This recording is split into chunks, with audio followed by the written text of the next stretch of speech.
Right. Hello, everyone. I'm going to take you through a short clip of the topic software process and software methodology.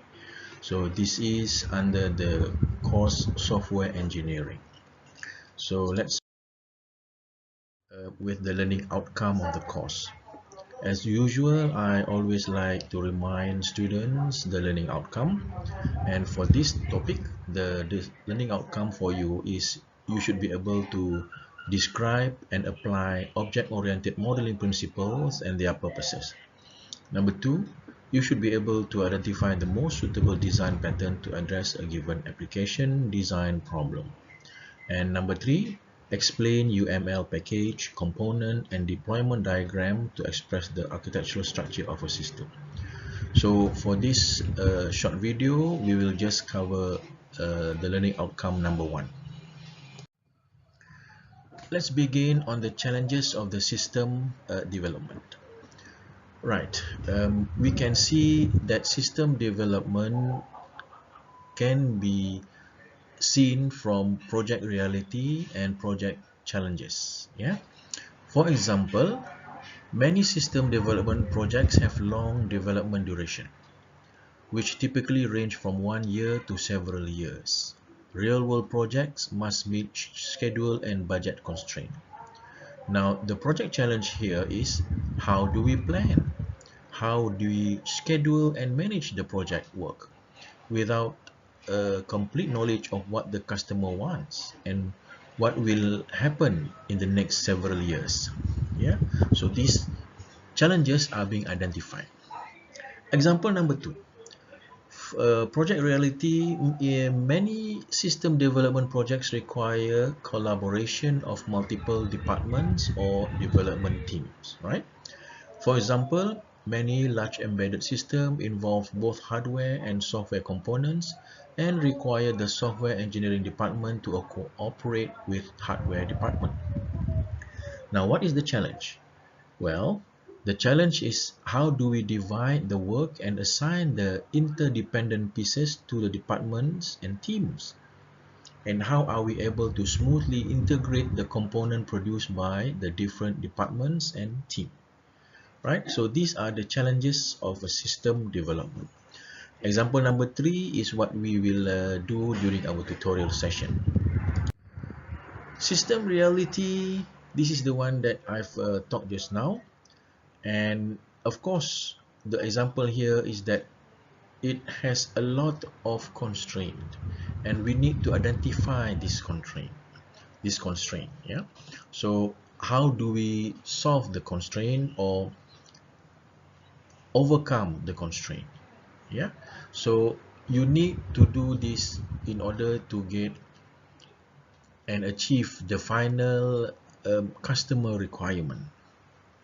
So you should always look at the system reality and the system challenge.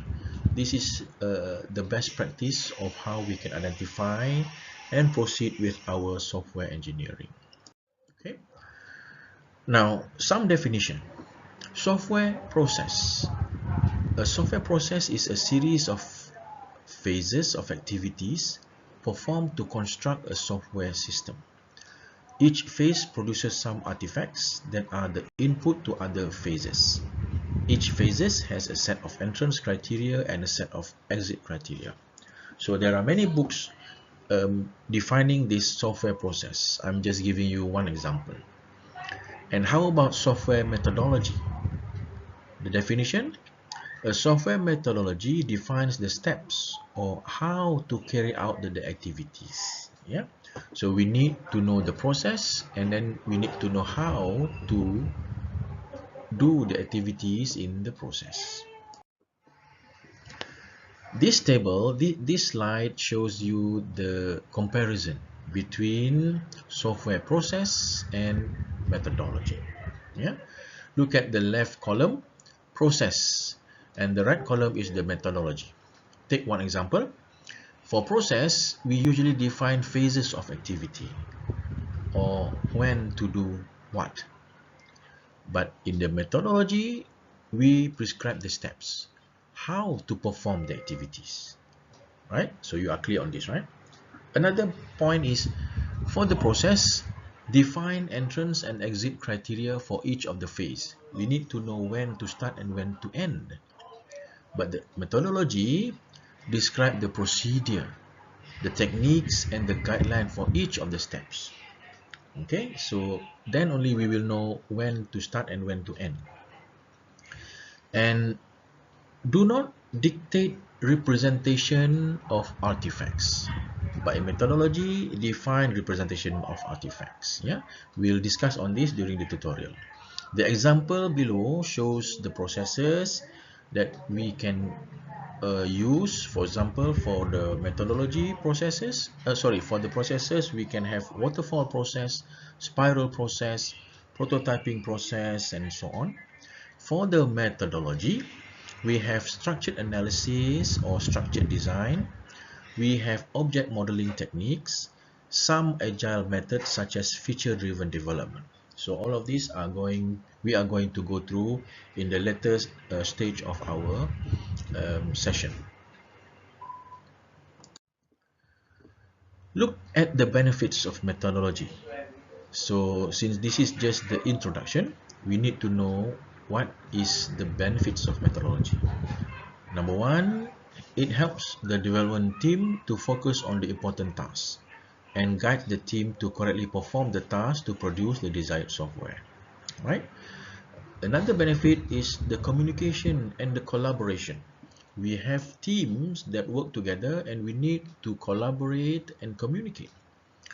And then we also need to have improvement on the productivity as well as the quality. So these are all being completed if we follow the correct procedure or the methodology that we have set for us to complete. Yeah, so we should be able to achieve the productivity and the quality.